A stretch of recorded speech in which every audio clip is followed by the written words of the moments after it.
Assalamualaikum warahmatullahi wabarakatuh. Pada video ini kita akan membahas tentang language as an international language. Bagaimana bahasa Inggris sekarang ini sudah menjadi bahasa internasional.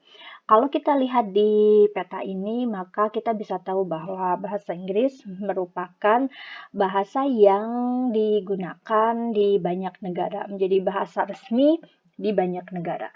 Misalnya saja di Australia, kemudian Papua New Guinea, kemudian di Malaysia, Singapura, India, dan sekitarnya, lalu banyak negara di Afrika juga menggunakan bahasa Inggris, dan juga di Oke, ini harusnya di sini juga berwarna ya, karena ini adalah United States, USA. Jadi bahasa Inggris masif sekali digunakan menjadi bahasa nasional atau bahasa resmi di banyak negara. Nah, karena kemudian banyaknya negara yang menggunakan bahasa Inggris sebagai bahasa resmi atau bahasa nasional mereka, maka hal tersebut menyebabkan adanya linguistic variations. Variasi bahasa kemudian muncul di sini. Variasi tersebut bisa dilihat dari gramatikal, grammarnya bervariasi, leksikal tentunya, dan juga pragmatic features. Dan pasti akan banyak sekali variasi-variasi yang muncul dari penggunaan bahasa Inggris tersebut. Dan variasi tersebut biasanya muncul karena adanya geographical region. Jadi karena faktor geografis yang cukup masif tersebut berada di berbagai benua, hal ini kemudian menyebabkan adanya linguistic variations. Selain geographical region, faktor lain yang juga mempengaruhi variasi bahasa Inggris di beberapa negara ini adalah juga social cultural factor. Jadi kita tidak bisa kemudian tidak menganggap social cultural factors merupakan salah satu faktor penting juga yang mempengaruhi kemudian bagaimana adanya perbedaan atau variasi grammatical, lexical, dan juga pragmatics.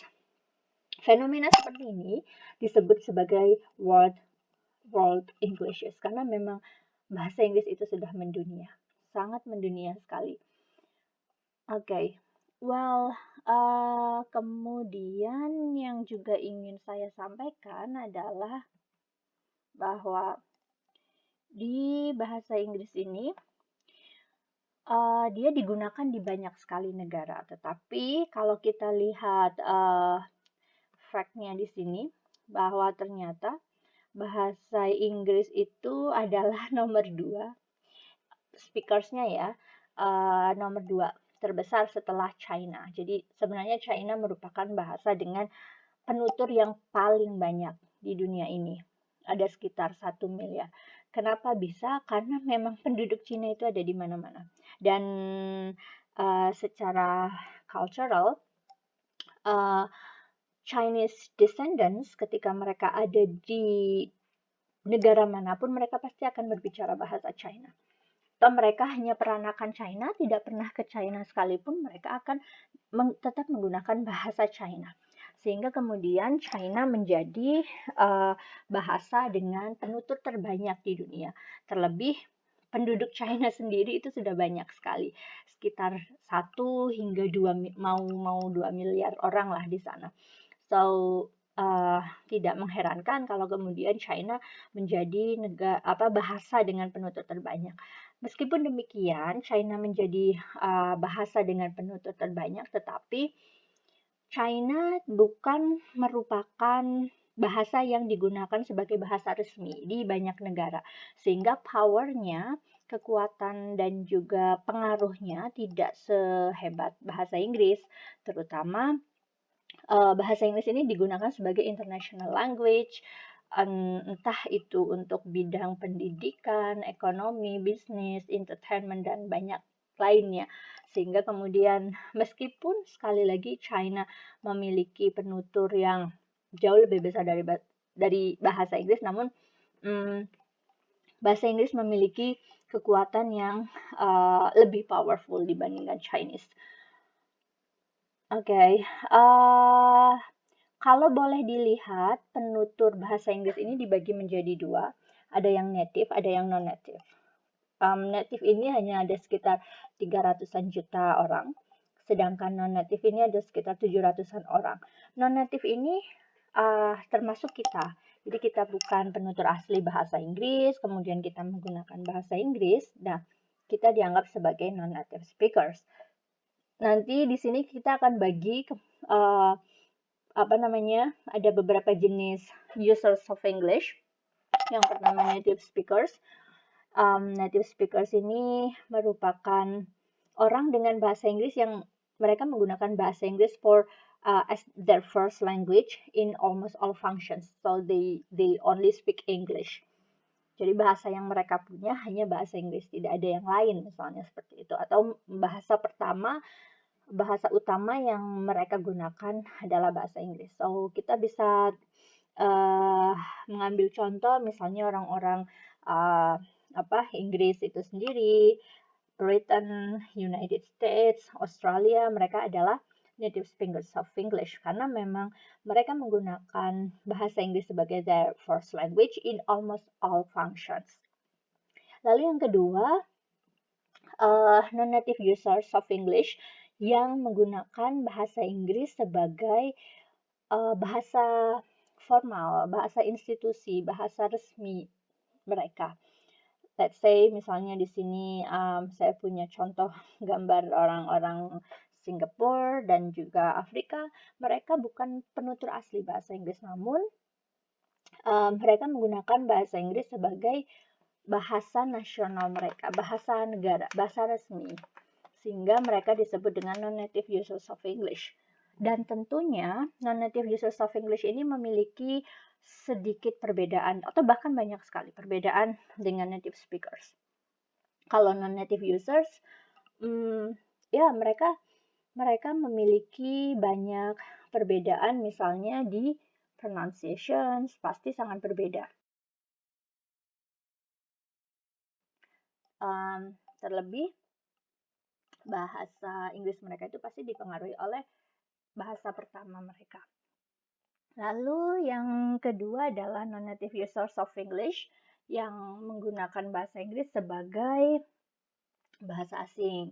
Contohnya adalah kita sebagai orang Indonesia, kita menggunakan bahasa Inggris sebagai foreign language. Dan tentunya kemudian kita memiliki banyak sekali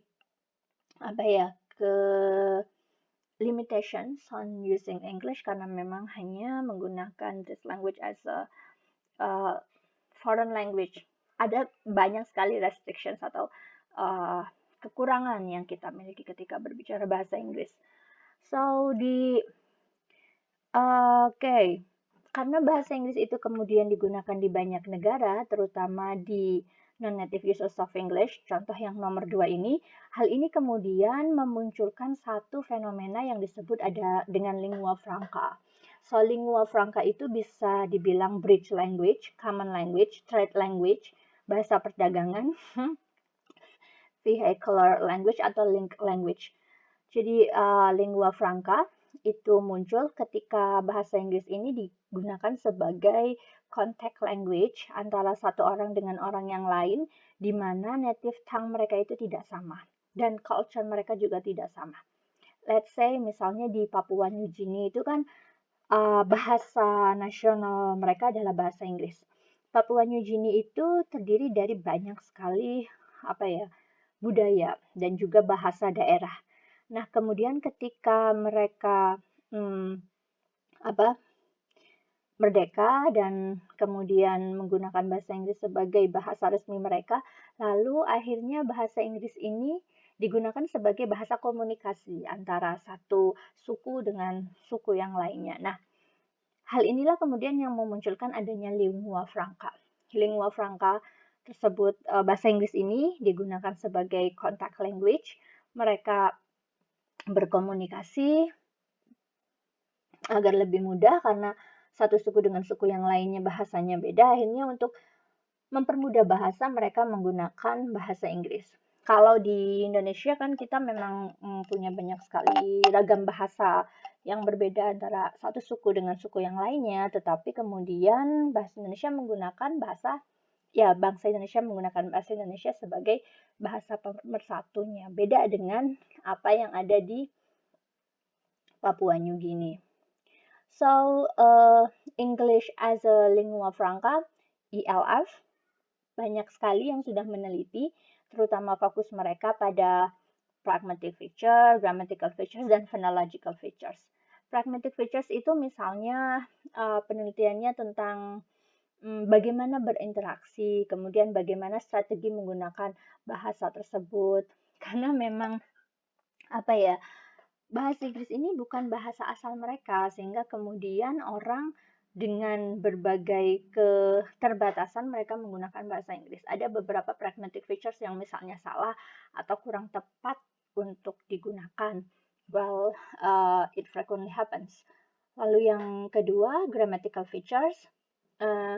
Banyak yang kemudian orang-orang Afrika misalnya ketika mereka menggunakan bahasa Inggris, mereka tidak sepenuhnya grammatically correct karena memang cukup susah ya for daily conversations atau untuk speaking. Kemudian kita harus grammatically 100% grammatically correct. Terkadang mereka dropping third person tenses, tidak ada S di belakangnya, kemudian bingung menggunakan who dan which. Ya sudah, akhirnya yang terjadi adalah grammatical features-nya kacau, misal seperti itu. Kemudian phonological features juga pasti sangat berpengaruh sekali karena memang bahasa pertama mereka bukan bahasa Inggris, so bahasa daerah yang mereka miliki kemudian akan sangat-sangat mempengaruhi phonological features mereka. Let's say, kalau kita dengarkan orang Afrika berbicara bahasa Inggris dengan orang Singapura berbicara bahasa Inggris, pasti nadanya cukup kental dengan nada bahasa pertama mereka. Dengan bahasa Mandarinnya atau orang Malaysia dengan bahasa Melayunya, bahasa Inggris mereka sangat kental sekali dengan bahasa pertama. Dan ini memang terjadi karena adanya phonological features yang unique phonological features pada mereka yang kemudian menggunakan bahasa Inggris sebagai bahasa nasional. Okay. So, bahasa Inggris is actually very important for educations karena yang seperti kita tahu bahwa ilmu pengetahuan itu dipromosikan dengan menggunakan bahasa Inggris, modern technology apalagi, so it's important to teach English for the students, just to make sure that the students understand and know how to access new informations worldwide. So this is very important. Ada kemudian masalah dari pembelajaran bahasa Inggris as an international language in school. Salah satunya adalah tentang bagaimana kemudian peran identitas seseorang in language learning. So kita bisa sebenarnya meneliti bagaimana educational institution can position students in particular ways, atau bagaimana school discourses can position English language learners within the educational context and give them particular identity. Because sometimes when the students are learning English, they like lose their own identity. Losing identity might be coming from like they're not using Indonesians at all, or they couldn't speak their first language or local language. Misalnya, kalau di international language yang mereka fully English, maka akan sedikit kemudian mengalami kendala atau mereka kesusahan berbicara bahasa Indonesia. And this is like a problem. There would be like losing the identity. So this is like actually a big deal that the government and also the school must recover. Lalu kita juga bisa meneliti the relationship between educational institutions and learner identity. Bagaimana identitasnya si pembelajar ini bisa terbentuk dari kemudian dia berbahasa Inggris atau belajar bahasa Inggris. Okay, So the thing that is very important adalah tentang technology and language learning, apalagi sekarang ini di masa pandemi kita benar-benar menggunakan technology for many purposes. So, teknologi sebenarnya dia akan memberikan banyak sekali manfaat terutama dalam pembelajaran bahasa. Misalnya, is on the rise terutama, maka dengan teknologi ini, misalnya dalam teknologi ini kita bisa menggunakan banyak sekali sumber yang bisa dipakai, kemudian enhance classroom learning, bisa belajar dimanapun dengan menggunakan support coming from the technology, dan kita bisa sebenarnya mendapatkan banyak sekali resources. Lalu the next one is support diverse initiatives, dan biasanya memang siswa akan lebih tertarik untuk belajar ketika mereka menggunakan teknologi. But then it actually depends on the types of the technology that are used, and students might be very creative in that one. Okay, so ada banyak sekali, intinya adalah teknologi membawa banyak sekali manfaat untuk kehidupan sehari-hari, terutama pembelajaran bahasa. Dan ini adalah beberapa apps yang bisa digunakan untuk pembelajaran bahasa, dan bahkan ada lebih dari ini. So, kita bisa juga menggunakan social media, just like Instagram, Facebook, YouTube terutama, ada banyak sekali. Lebih dari ini. Sehingga boleh dibilang bahwa pembelajaran bahasa untuk sekarang ini lebih ke autonomous learner. Mereka bisa belajar sendiri karena aksesnya sudah terbuka luas. So, terakhir, implications for pedagogy. Bagaimana kemudian kita bisa mempelajari English as international language, dan kemudian bagaimana implikasinya kalau kita ingin mempelajari bahasa Inggris, maka kita harus juga tetap, kurikulum yang kita buat harus tetap relevan dengan local linguistic ecology. Jadi harus tetap memperhatikan local linguistic ecology. Let's say bahasa yang digunakan atau topik yang digunakan dalam bahasa Inggris akan sebaiknya sedikit kemudian disesuaikan dengan local context. Local linguistic konteksnya seperti apa. Karena hal ini juga akan untuk berfungsi mempermudah pembelajar mempelajari bahasa Inggris. Kemudian, so professionals should also strive to alter language policy that serves to promote English learning only among the elites of the country. Perlu sekali adanya promosi untuk pembelajaran bahasa ini kepada semua orang, terutama misalnya ya, as you guys are the students of English department, so it's supposed that kalian harus misalnya sudah pernah tes TOEFL yang asli. Nah, bagaimana kemudian policy-nya di jurusan kita, atau misalnya bagaimana kemudian kampus bisa mempromosikan hal tersebut supaya kalian setidaknya memiliki kemampuan untuk tes bahasa Inggris atau punya sertifikat di kemampuan tes bahasa Inggris. Nah, itu salah satu hal yang mungkin perlu menjadi considerations. Kemudian kita juga bisa membahas tentang diversity of English variety used today. Bagaimana bahasa Inggris Singapura dan Afrika itu sudah sangat masif sekali ada, dan kita tidak bisa menyalahkan bahwa Singaporean language English is bad or wrong. Tidak bisa, karena memang sudah borderless. English is now used by many people, dan semuanya benar, dan semuanya memang bisa berterima. Kemudian bagaimana kita bisa memberikan contoh L2L2 interactions, bagaimana interaksi bahasa Inggris terutama. Kemudian recognition needs to be given to the other languages spoken by English speakers. Bagaimana ketika kita akan mengajarkan bahasa Inggris, apa sih yang diperlukan oleh pembelajar supaya mereka bisa memahami bahasa Inggris dengan lancar dan mudah. Dan juga yang terakhir, English should be taught in a way that respect the local cultures of learning.